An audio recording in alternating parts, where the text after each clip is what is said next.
Shalom and welcome to another in our series of podcasts from Temple Beth Am, a dynamic center for conservative Judaism in Los Angeles. This is a recording of Rabbi Adam Kligfeld's weekly Rashi study class. In the three-verse list of names, aside from the fact that Benjamin gets brought in earlier, and maybe we could look at in terms of which children are born to whom, right. There's one interesting Hebrew letter I find.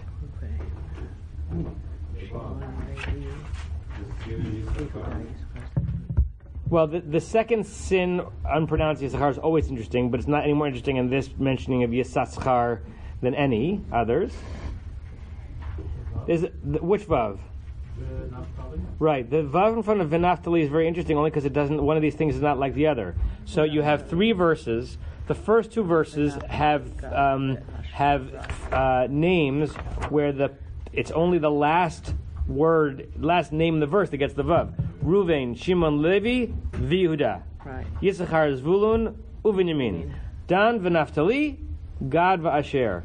So the pattern would have expected the last verse to be Dan, Naphtali, Gad, V'asher. You can imagine how easy it is for a Vav to appear or disappear in transmission of manuscript, but it's interesting to me that Vav is there, and I don't think you can easily explain it based on motherhood, right? Although I always forget whose mother was whose. Does anyone have the list in front of them as to whose mother was whose? Are Dan and Naphtali the only two children of a particular mother? I don't think so. No.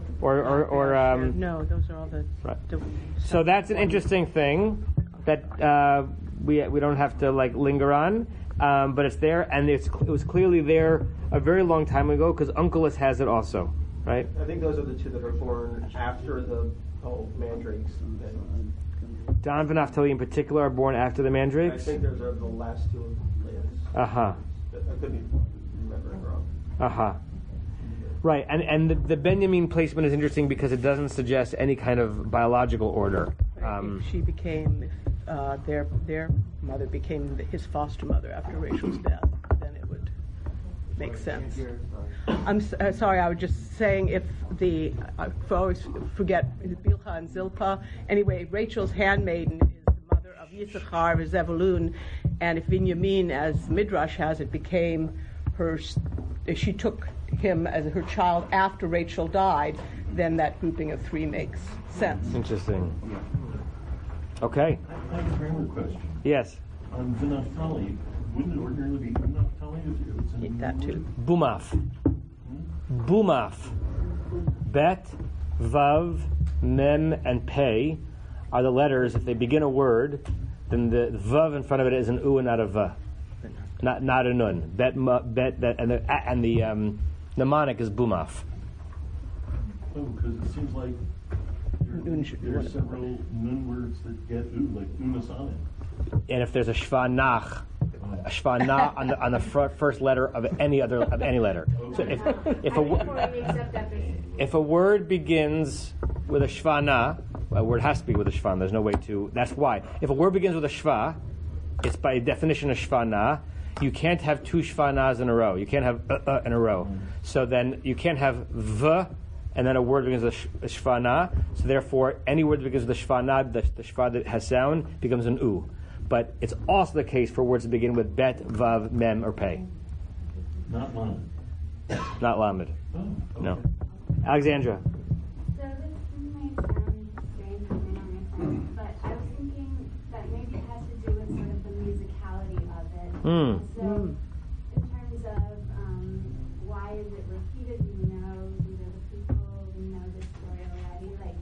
Maybe it was sort of the repetition of the Israelites while they were there and maintaining their identity, maintaining their history. To suggest that, well, that's an interesting comment, particularly with the Rashi that we may or may not get to today, that you're saying that they went down, if I'm extrapolating what you're saying, they went down to Egypt as these people, unchanged, the true Israelites that they were in the land of Canaan. Is that what you're saying? Or maybe it's not what you're saying? No, that is not what I'm saying, but I wish I was saying that. Yeah, I was going to say. well, then say it. Nothing's stopping you. Adopt the perspective. That while they were in Egypt, they maintained an identity somehow, and that is through recounting of this story I see. Got it. And doing so with some kind of, I don't know, perhaps like musicality and recounting the story. Got it. So the experience that the Israelites are about to have, including the degradation that will eventually lead to their liberation, they maintain themselves as Am Yisrael by retelling the story, and therefore the Torah is showing us that in form. Alan, before you sit down, can you just close that door because it's open? Yeah. Thank you. There's just the sound from the lobby flows in. Leonard.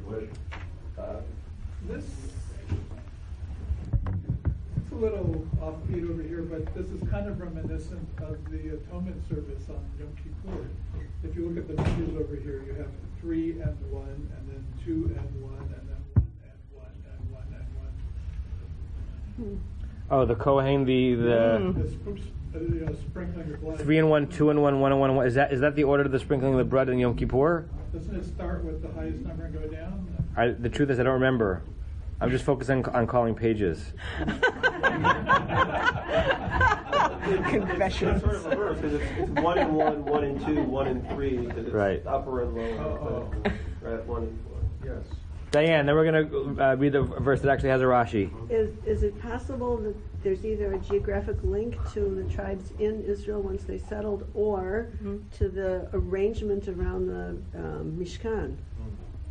What I know is that the tribes are listed in so many different ways in the Torah. The encampments, the censuses, the sending out to battle, here, the order of the birth, and in nearly every single one they're different. And this does not match up perfectly with the encampments. The interesting whether or not it matched up with the map of the land of Israel, that would have to look at. Anyone have a? We don't have an Eitz Chaim in front of us. In the map, the back of the Eitz Chaim, there's a map of the tribes. Corey, if you want to flip back and take a look and see if you see any kind of geographic association between Naphtali and Dan and Gad and Asher. Well, Dan is originally above Gaza, and then it's in the north. Yeah. Well, here's the Naphtali, Dan, Gad, and Asher. Yeah, Naphtali and Dan are neighbors, but Gad, remember, is on the east side of the Jordan, and Asher is up by the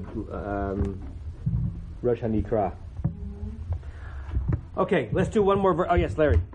And I don't want to let this go. And maybe you said this, or we said this, but the order is weird because the first 4 are in an order. Correct. Then the Leah's children. No, Right. forget whose children they are for a They're moment. Leah. Right. Then skip to the fifth verse. Dan v'Naphtali, that's the order. Correct. And then Gad v'Asher, right? That's the birth order. Then go back to Yisachar, Zvulun, Binyamin, and obviously there's no Yosef here. So I don't understand Chazkuni's comment at all, but he comments on this. But he basically says because it lists Leah's children first and not the concubines. Am I reading this correctly? He's kirkan b'nei hagvirot lifnei b'nei hashfachot. That the Torah says it mentions the children of the wives before the children of the concubines. Ulefichach, therefore, hikdim kan Binyamin, Dan. Therefore, Benjamin comes before Dan. V'Naftali v'Gad v'Asher. And then Benjamin comes before all those 4. Umikol makom, nevertheless, maskir hagadol lefnei hakatan, but he still mentions the older one before the younger one, keseder toldotam. If you take Benjamin out, is it exactly in order? With the children of the spouses first? It's an order if you reverse change the verses. Yisachar came after Asher. Yeah, but Yisachar is born to whom? It's either Zebulun or Zilpah. I think it's Zilpah. Because they're listed in order: Leah, Rachel, Bilhah, Zilpah. So.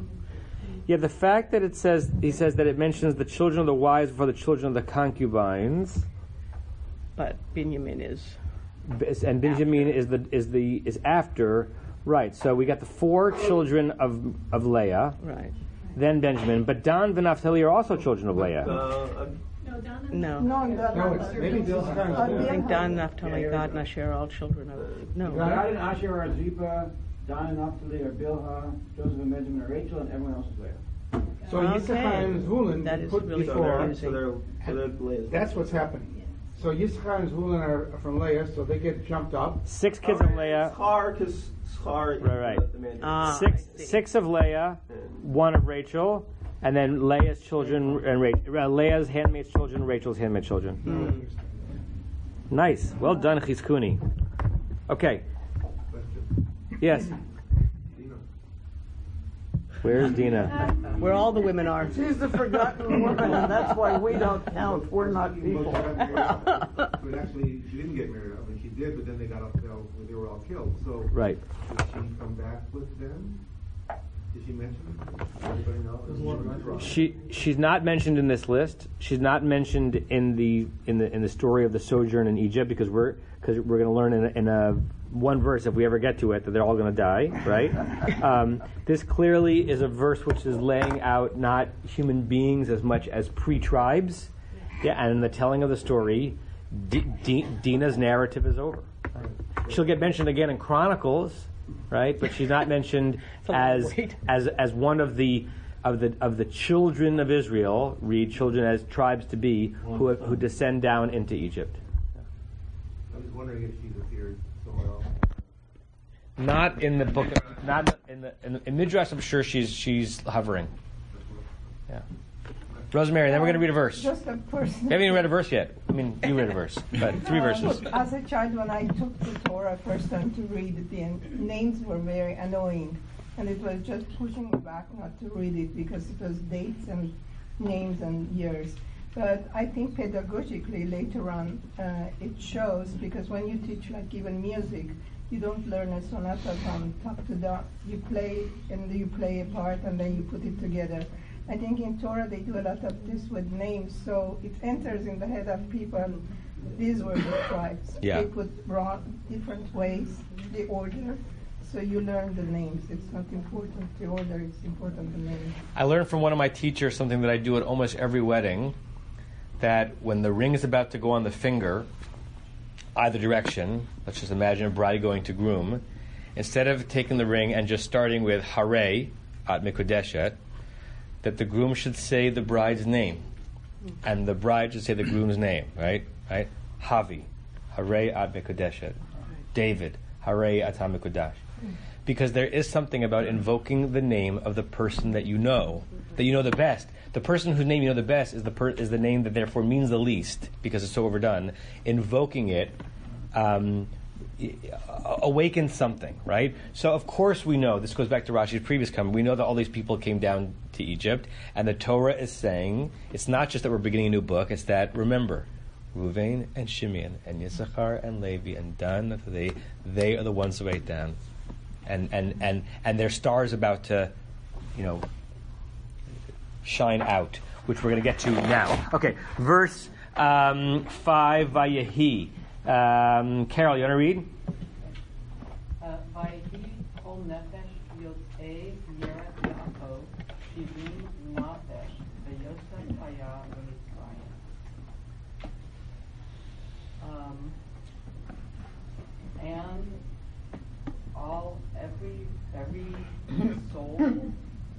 Yeah, remember that the Torah's use of the word as nefesh is different than ours. We translate a soul.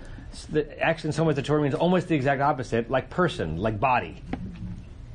Every person that came out, I do not know what Yeret. A thigh.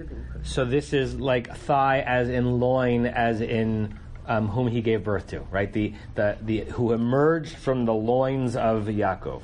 Emerged from the loins of Yaakov. Or loin, it's a single one, but okay. 70 people, and Joseph was in Egypt. Right. So by the way, Matt, here's your unnamed Dina, right? So the Torah does tell us that these were not the only human beings that went down. We're just naming the tribes. And then if you did the math, it would basically work out that all of those who came down, Yotzei, from those who emerged from Yaakov's thigh, his family tree, were 70 people. just a reminder that most of you know, nefesh turns into nafesh. It's the same word, but since the second time the word is used, it's in etnachta, a pausal form of that trup. It's like lechem lachem eretz aretz. And then Yosef was in Egypt. So, what are some questions or thoughts you might have on the way this verse is constructed? Tova. Well, before we even read it, I was wondering about the use of the word nefesh. But as you defined it, it seems like in a way it's emphasizing that these are living beings, living persons, and then with the reference to who came from the loins of Jacob, it's all very much on this idea of carnal birth and living, and then immediately the next verse is Vayamot. So it's almost like it's pointing what's coming. Nice. These living creatures went to Egypt and Vayamot. Right. And we're going to have two Vayamots, because we're going to have Vayamot Yosef, and all right, we'll get there when we get there. Barry? Well, we just eliminated all those who came down, but all those who came out of the lines of Joseph, out of Yaakov, you got to say Joseph, because he's out of there also. So now we have them all. Every who came out of Yaakov. Right. So are we? Do you think that we're meant to read the verse? If we didn't do the math, we didn't have an abacus in front of us. Do you think that we're meant to believe that Yosef is or is not part of the counting of 70? No. Right. Seems not. Right. So that all the people who that we just mentioned, all of the issues of Jacob are 70 people. No. You have to include Joseph. 70 that came with Jacob. And one was there. And then there's... Hold on, folks. What the verse seems to say is that all those people who issued from Jacob are 70, and that it seems to suggest that, and Yosef was in Egypt. So the question is Yosef, when he was in Egypt, which you already knew, and is part of the 70? Or is Yosef was in Egypt and is in addition to the 70? The reason I'm raising is that they're interesting calculations that Rashi does not bring in the Midrashim. Okay. Some of them find a way. There's always a way in math to find a way to say that Yosef was of the 70, and there's some that find a way to say that Yosef is in addition to the 70, because the verse isn't clear. The verse does not say all those who came down with Jacob are 70, but all those who emerged from Jacob's loin are 70. And then there's even a question in the sub-Midrashim about whether or not Jacob is one of the 70. Yeah? With this simple change in translation, I think it's clear. The Va at the beginning, which is untranslated in mine, by Yehi, right? Yeah, and it was. Yeah. But my translation doesn't have, and it was, or any other translation. I choose the va to be a but. But the total number of persons who were Jacob's issue came to 70. How do you get that? Because Joseph was already in Egypt. Mm-hmm. So he was counted, and it's in fact clarifying for you that you shouldn't think that only the ones that came down are counted in the 70. Interesting. Rick, and then Alan? Silverman has including Joseph, and it's in italics. Should we read the sentence out loud? And all the souls that came out of the tribe of Jacob were 70 souls, and then a colon, including, in italics, Joseph, who was in Egypt. Interesting. So he's clearly going on the side that Joseph is counted the 70. Mm-hmm. Everett Fox. So all the persons, comma, the commas are so important. So all the persons, comma, those issuing from Yaakov's loins, comma, interesting that he turns loin into a plural, were 70 persons, comma, dash, Yosef was, parentheses, already, and parentheses, in Egypt. Right, so every translator is trying so hard to make their translation match the Hebrew word, but also convey what's important to convey. Alan? Yeah. I would think that it somehow would be in addition to that Joseph is not included in the 70. And I guess as we talk about at the very beginning, it says that Shemot that these are the people that came from Egypt. If they're going to do that, then they list all these other names of people that are there, and those people refer to the loins. And then it says, but Joseph was in Egypt, and I think that supports it to say there was an addition to those who came before him. Right. Or the other way we just read it. That and if you're doing the math, reader, and you're saying, well, wait a second, it's only 69 because you counted up all their children. Remember that Yosef was already in Egypt, and he counts in the 70. Sue and then Matt. 67 because he includes his own sons. Right. Sue and Matt. Well, it's just that Joseph is different. He's not one of the tribes. He's not counted in the brothers all the time exactly. He's separate. He's been separate since he was a little kid and they threw him in the pit. Joseph was different. I think it just speaks to that. And then there's Joseph. I think that's the important point. That he was different. So you're saying that the verse could be adding it not to deal with the math, but just to set Joseph apart in the story. And when we get to Rashi in a few minutes, Rashi's going to be totally disinterested in the math of it and more interested in the other version of, but we already know this information, right? So far what Rashi has said in the book of Shemot is the book of Shemot is not telling us anything we don't know. So therefore, I see your hand. So so therefore, we have to figure out what meaning we're supposed to squeeze out of it because it's not new data, and he's going to do that with Yosef also. Does anyone have a comment, Matt? This may be what Rashi is going to say, but in 46:8, he lists everybody of Genesis of Rashi. Right, and what's the number? And it says 66 persons in all at the end. Right. And then it says, and the sons of Joseph who were born to him in Egypt were 2 persons, and all the persons of the household were 70. So yeah, the note is what's interesting. It says it's just a number. And the traditional commentators resort to interpretive acrobatics in order to make the list come out exactly to 70, debating as to whether Jacob himself should be included, whether Joseph and his sons are part of the sum, and so forth. In fact, the insistence on 70 vividly illustrates the biblical use of numbers as symbolic approximations rather than as arithmetically precise measures. Right. So it's those acrobatics that I was making reference to. It didn't necessarily want us to go down the rabbit hole there, but the way to reconcile that 66 plus this 70, exclude or include Yosef, exclude or include Yosef's sons, exclude or include Jacob. And of course, 70 is an iconic number, right? So they're not every number in the Torah is iconic, but some are. And then even in a pre-decimal era, if 7 is an iconic number, then 70 becomes also. And if 4 is an iconic number, then so does 40 in some way. So it's probably not a coincidence that this number is not 81. It's 70. Sense of completion. Yeah, Stevie. Yeah, well, it seems it's a continuation of the first, 4 verses that it says these are the names of the people of the sons who came down to Egypt, and it lists 11, and it says, and the 12th one we're also naming because you didn't come in the first list because he's already there. Got it. It's all right, but he came. Leonard. He came earlier. I was just wondering what Sajid Gaon is saying here. It's a very short note, but I don't understand any of it. So, Yosef, this is top right in our books, Yosef and Joseph. He says, Im Yosef Shahaya, with Joseph who already was there. I think he is leaning in, I think he's siding with the 70 includes Joseph. This list is 70 as long as you include Joseph who is already there. Okay, and what about the Slav?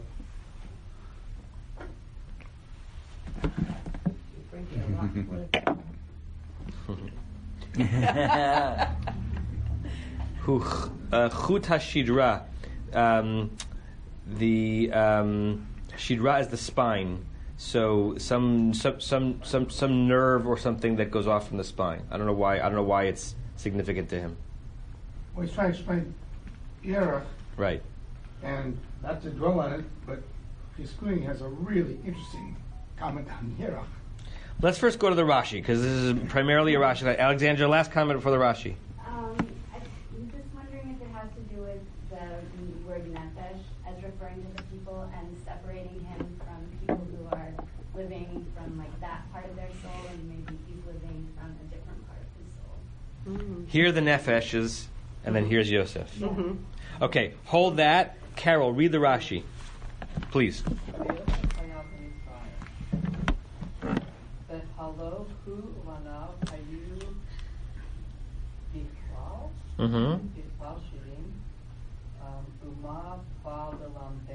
Question mark. Okay, so try to translate. Were he and his sons already included in the 770? Or weren't he and his sons? It's hard to know exactly how to kind of punctuate these two phrases. I think it's something like, and behold, meaning, and we know, because Rashi is going to side on the side that they're included in the 70, that Joseph and his sons are in the klal, in the accounting, in the totality of the 70. And since we know that, Uma balalamdenu, what's the point? What's the point of these three words? Now again, some of you have already answered this question, so sometimes it's frustrating to read. We do it in this order intentionally, but Rashi asks a question, and we're thinking in our minds, there's an answer to that. We've already answered some possibilities as to why it's there. Right. But we answered what was the question. Right? So Rashi is asking a question that we may have an answer to, so our minds have resolved it, but he's saying, I'm still curious. What are those three words adding? Bechilo? Question mark? That's another question. Did we not know that he was in Egypt? Right. What are these three words telling us? We know from the passage that Matt mentioned how we get to 70. We know that he and his children are included. And we know he's in Egypt. Did we not know that he was in Egypt? So if you break it down, it's like the fresh fish sold here daily joke. What do we need to be learning from, and Joseph was in Egypt? Okay? Yeah.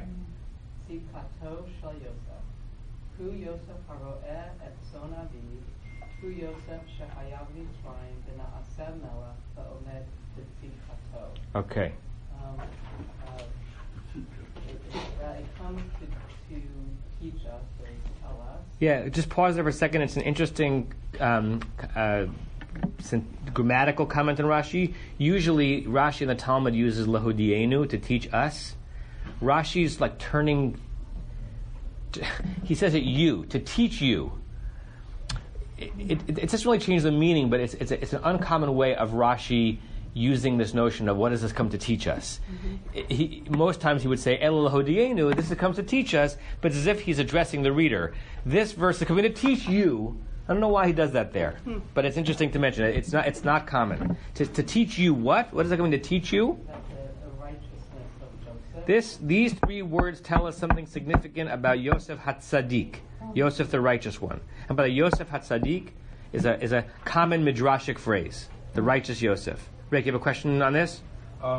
Just a little embellishment on it. When Abraham comes to Canaan, he takes souls with him. He takes Kol nefesh asher asu b'charan. And that was the people that he converted. Correct. He and Sarah took with. So, along the lines of being righteous already, he already had the righteousness there. He didn't need to be included with the other ones. I don't know.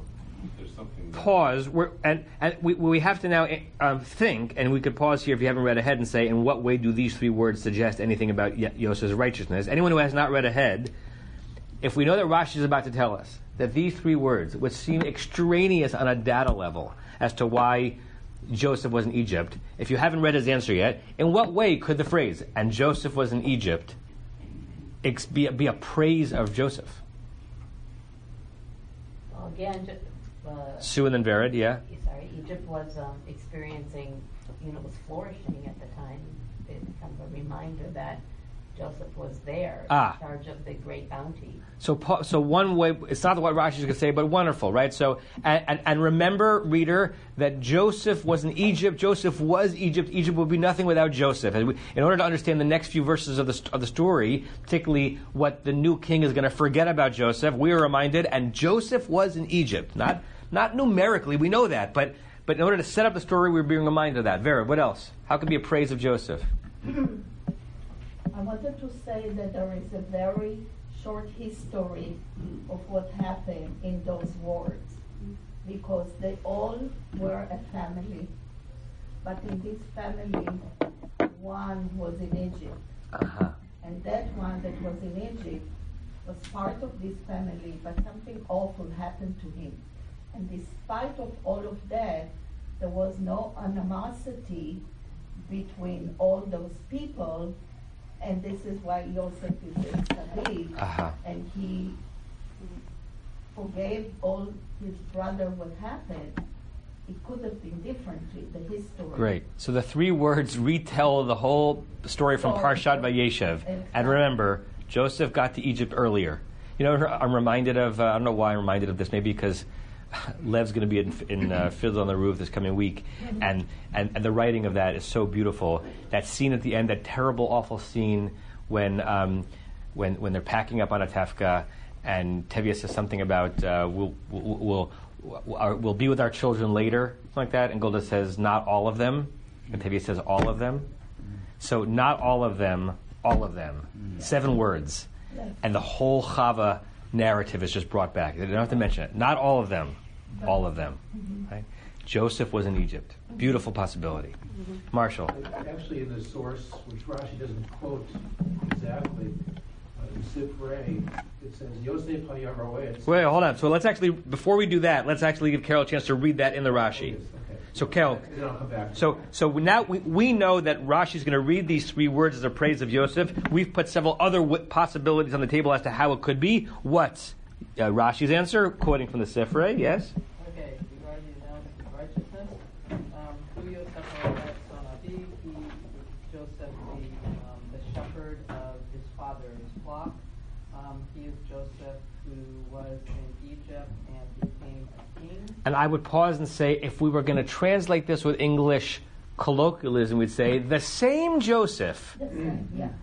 Who v'hu.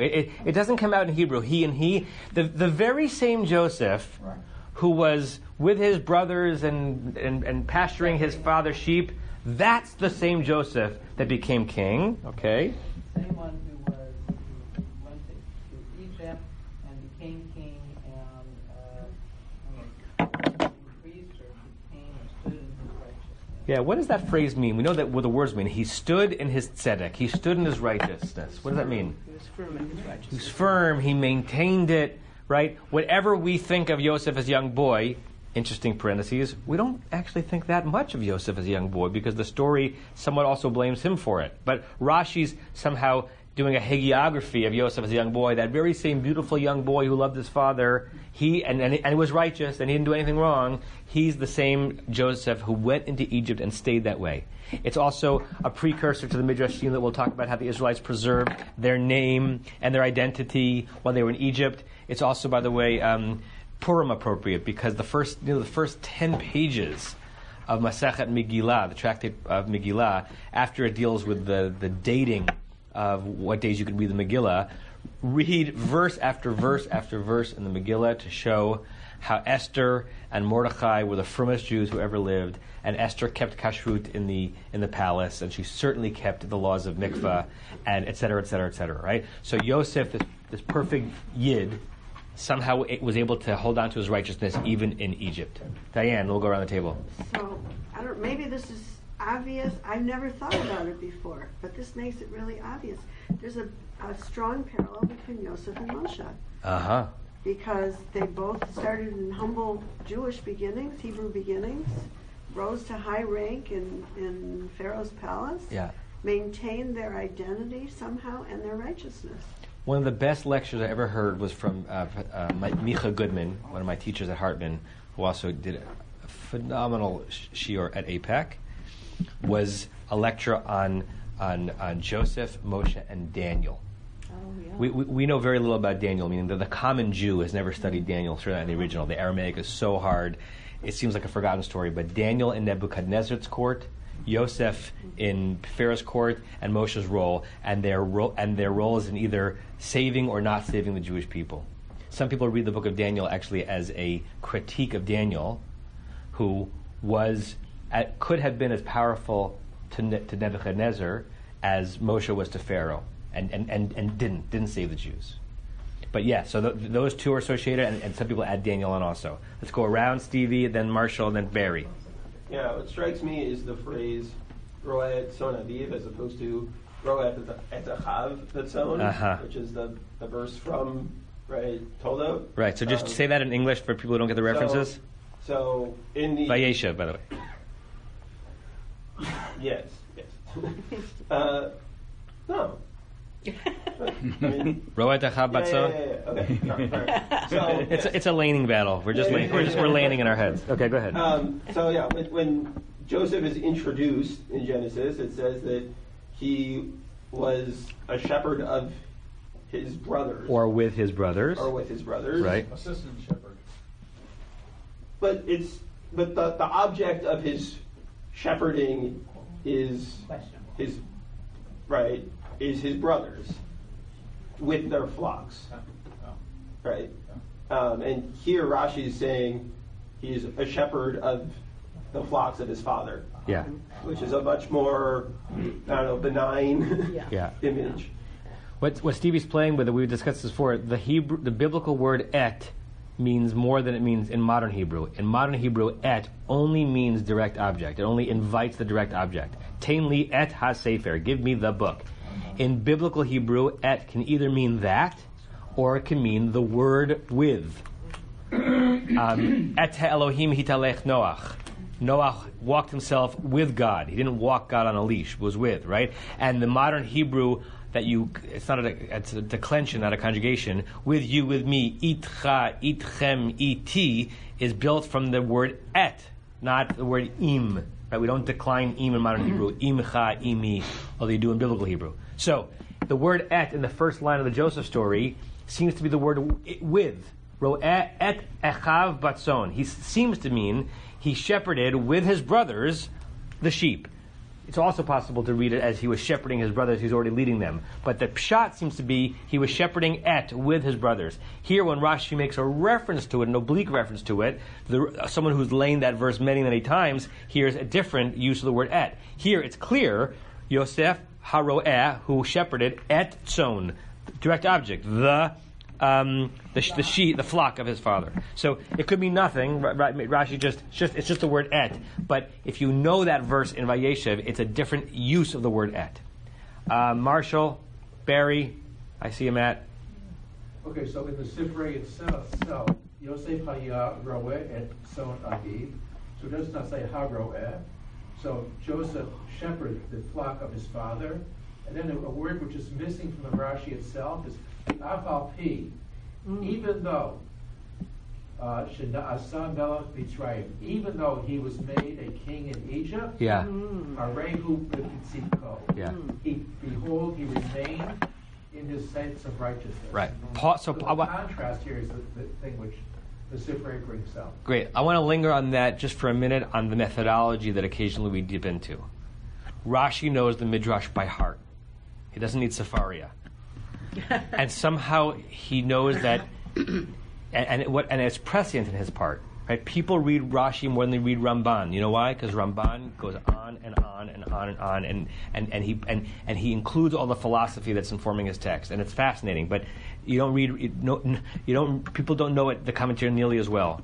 Rashi wanted his commentaries to be precise and very concise, which means that when he's culling from the Midrashim, he's taking out intensifiers, sometimes the afal pi, and trying to preserve the basic meaning of the Midrash, or he's actually eliding two Midrashim, combining them together and turning them into one. So the afal pi and Midrash is long. Midrash is hard. It's hard to learn a Midrash because there's a lot of steps to it. Rashi sometimes just pulling out the extract, right? So it is the same sense of what that would have meant in the Sifrei, but it's a little bit softer without that even though, right? And we, the reader, then have to reconstruct it in our mind. It's like taking all this material, contracting it, right? And then it has to expand again in our consciousness, right? We're putting the words back in, but it might not end up being the same words that the Midrash meant because we're doing Midrash as we're reading Rashi. We're creating Midrash again. So that's a wonderful comparison. The Sifrei is... Oh, and also the Sifrei, if you look at our footnote 6 here, there's something interesting. Sorry, footnote 4 in our book. It's from Sifrei, which is a book of Midrash on what book of the Torah? Deuteronomy. And we're in Shemot. It's on Sifrei Ha'azinu. What happens in the book in Parshat Ha'azinu? All of the praises of the tribes of Israel, right? Which in poetry form before we get to the actual lists of the tribes of Zora Bracha. Somehow in Ha'azino they're talking about Yosef, and Rashi is quoting a midrash from there, not even from a midrash on the book of Breshit. Matt Barry, or Barry Matt. Tell me if this is relevant or not. I mean, I found the midrash about Tina, which is sort of related to the 70. Share it. Okay, she apparently bore a child, and the child was Osnat, who somehow ended up getting down to Egypt, looking for work or whatever, ended up in Potiphar's house. Right. And then where Joseph saw her and married her, and so she's the mother of the Ephraim and Menashe.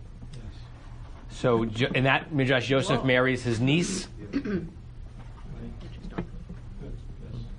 other stories, but that's Yeah. relevant to what we Yeah. Osnat. Barry. So two comments.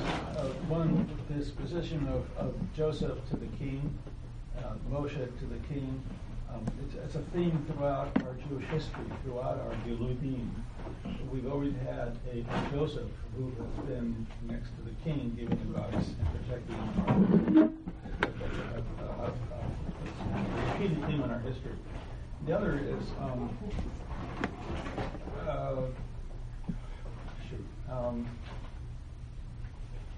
trying to do two things. I can do one thing. Yeah.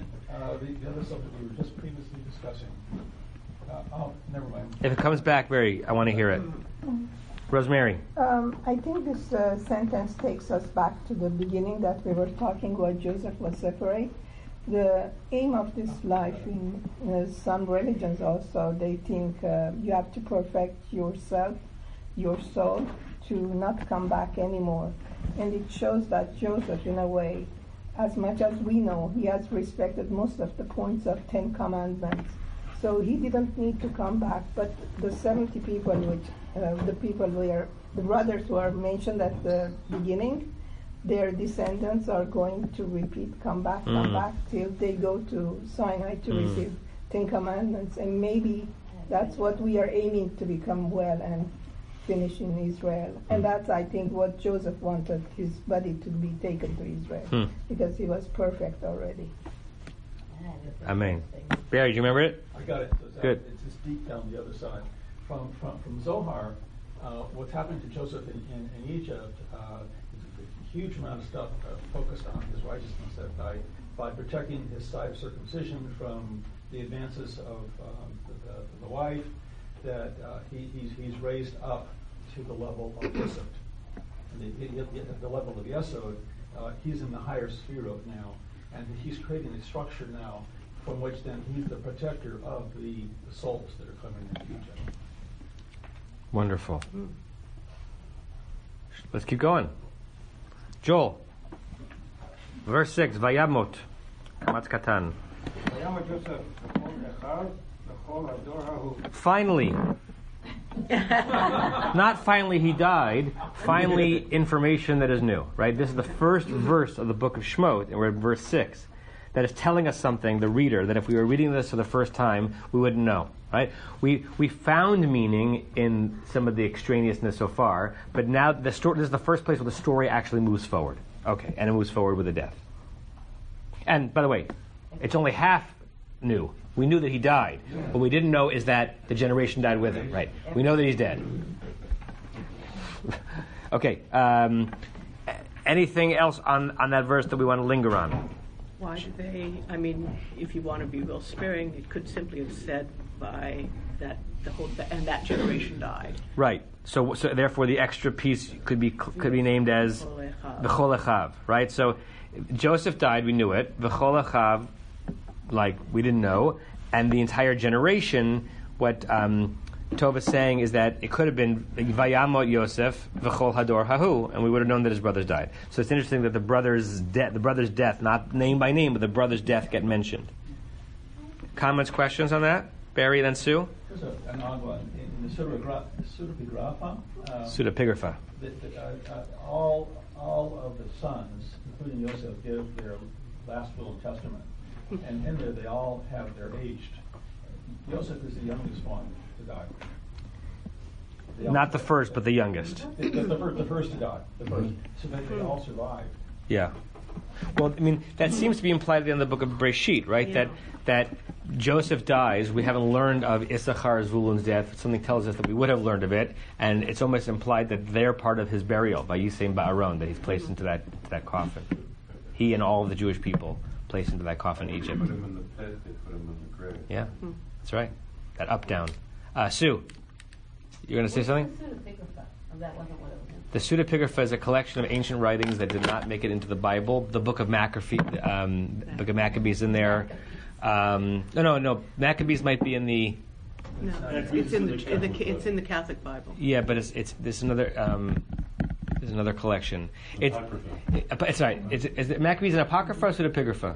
Apocrypha. Okay, so it's collections of writings that are related to the ancient Jewish and also the ancient Greek world that have some overlap with biblical material, but is not in the Bible, and it's not even like it's considered like below the Apocrypha, but in terms of its potential sanctity. Yeah. Okay, and I think the book of Judith is in there, right? That story of interesting story of Hanukkah. No, not Pseudepigrapha. I think Maccabees 3 and 4, but not 1 and 2. Yeah, Sue. I was going to say the fact that it says the Holocaust. I like that it says the Holocaust, because if it wasn't there, not that it wouldn't be clear, but there's something about we started the whole parsha with the whole list. We ended the last book with we're gonna count you, okay, whatever that, right, whatever that was, right, and then we name them and we look at them and we think about them, and he was separate from them, but he was there too, and now he and all of them are gone. I think it just makes the right. Okay. Yeah, yeah.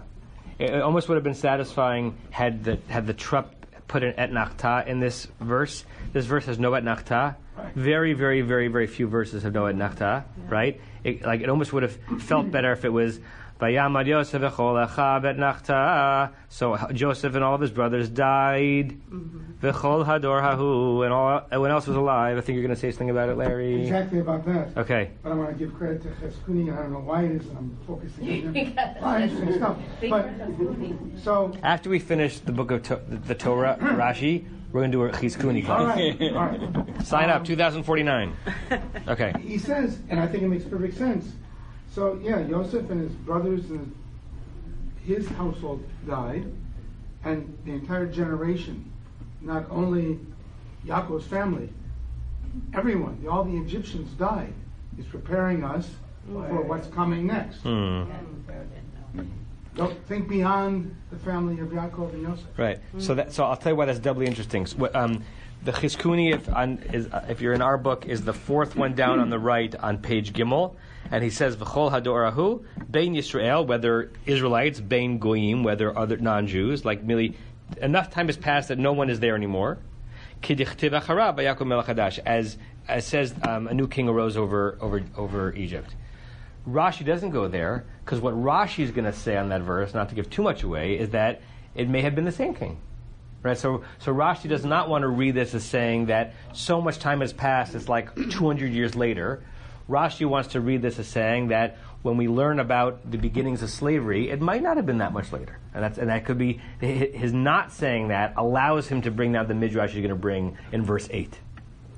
Great. Alexandra. I'm wondering if the mentioning of the brothers serves to sort of let us know that Joseph lived up his word to take care of them, and that their deaths were like a big deal, that they were commemorated in a big way.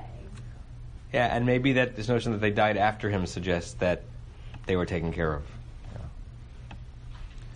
Rashi's quiet on the verse, and maybe we now have figured out why he's quiet. He doesn't say anything on it, but he does say something interesting on the next verse. Because we have different Rashis around the table, there's a part of the next Rashi that is only in some versions. So even if we read the Rashi, you may not all have it. Carol, you were reading, so you want to read another verse? No, Joel was reading. Who's reading? I was. Joel. Israel paru v'yishritzu v'yirbu v'ya'asmu ma'od ma'od v'timalea aretzotam. And the children of Israel were fruitful, and they reproduced, and they got big, and they got strong, very, very much, and they filled the land, and the land was filled with them. Good. And if we slow down the translation a bit, although you translated it really well, right? Paru, from the root word pei resh, fruitful, or pri, right? Yishritzu, from the word that means sheretz. Sheretz is usually not a good word in Hebrew. Right. It's a creepy crawly thing. Right. Things that swarm. Yeah. Right? It's almost describing what the Israelites did from the perspective of the Egyptians, right? Vayirbu, so that's the other half of pru or vu. They were fruitful, so much so that they swarmed, right? That's what they're saying. They became many, and it not just quantity, but also vayatzmu. They became mighty, right? So those four verbs are really interesting, particularly as you think about how much time the Torah and the Talmud is going to deal with the verbs about them leaving Egypt, right? Those four ways that God is going to redeem them, become the 4 cups of wine, everything, right? So here's another quad of verbs describing the Israelites becoming the people who are going to be enslaved, and each of them tells something a little bit different, right? Started to have children, so much so they swarmed, they became many, and they became strong. Right? Not just synonyms. Is that Andrew's hand? Yeah, it's almost like it's this xenophobic viewpoint of the Egyptians and how they would be looking at the Israelites in the multiplication. It wasn't just like, oh, there are many. They're just taking over. Right. Or you could even play it A-B, right, where the A is the Torah and the B is the commentary of the Egyptians, right? They started to give birth. They swarmed. They became many. They got so strong, right? As if there's an interpolation of the interpretation. Rick, hands. The hands are swarming. Rick and then Elon. I heard Elon today. And we weren't everywhere. We were just in the ocean, right? So the focus on them thinking that we're everywhere, I mean, it was... The newcomers taking over is a common human concern even in 2020, right? Elon. So why the ma'od? Great. Right, sorry. So we dealt with the four verbs, and the ma'od references the one no would have been sufficient, sir, story, right? If you don't know that story, I've told it too many times, Matt will not let me tell it again. But they did it, bim'od. Half the people have there'll be a lot of people. It's not like, It's not like Jacob? No, it's a good one. It's not like Jacob. Oh, Grandpa knows. It's the story about... I've told it so many times. In the early 20th century, there was some list of the most influential and greatest Jews alive, and there's an apocryphal, not a pseudepigraphal, an apocryphal story between Sigmund Freud and... I always forget if it's Stephen S. Wise or Isaac Mayer Wise, whichever one of them was thought to have been more of an egotistical leader. And Sigmund Freud says to Dr. Wise, Dr. Wise, do you expect your name to be on this list? And Dr. Wise says, me? Oh, no. And Freud says, Dr. Wise, one no would have been sufficient, right? So the one ma'od would have been enough. So what Elon is saying is, after we got the four verbs, not only ma'od, not only did they do many, but many, much. Ma'od is actually very hard to translate into English. Do we ever have other ma'ods? Other ma'ods. I have to check out concordance. Right. I was once at a wedding when I was in yeshiva, my junior of college, and we went. One of the yeshiva bachers who was older than us was getting married in Jerusalem, and the person who was getting married was from a very wealthy family and very well connected family, and invited all the yeshiva bachers to come to the wedding. So. It's the time we would have driven 4 hours to get a free meal, right? So we hopped in the bus. The wedding was at the old. At the time it was the Holiday Inn Crown Plaza, one of the hotels in the entrance Jerusalem, not downtown. I can picture every detail of it. The Rebbe was still alive, Schneerson, and the family was very, very connected to Chabad, were big donors. So the Rebbe sent an emissary to this wedding, not himself, and in the Sheva Brachot after the meal, right? Everyone's sitting around. You do a repeat of the 7 blessings at Birkat HaMazon in traditional weddings.